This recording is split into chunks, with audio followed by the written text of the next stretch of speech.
الثلج، فلا تجعل الوتر في أول صلاته ولا في وسطه وإنما تكون في الآخر. والمعنى الثاني الوتر التي هي صلاة الوتر التي هي سنة مؤكدة مستحب المواظبة عليها، فهذه سيأتي علمها والأقرب من الأقوال أن أقلها ركعة وأقل الكمال 3 وأعلى الكمال 11 ركعة. إذا كلمة الوتر لها معنيان لا معنى واحد وهما متداخلان على المعنيين. إذا قال النبي عن مالك عن يحيى بن سعيد عن محمد بن يحيى بن حبان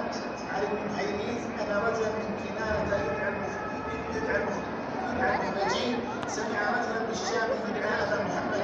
يقول الوتر واجب. قال المخرجي فخرجت إلى عبادة بن الصامت رضي الله عنه فاعترضت له وهو رائح إلى المسجد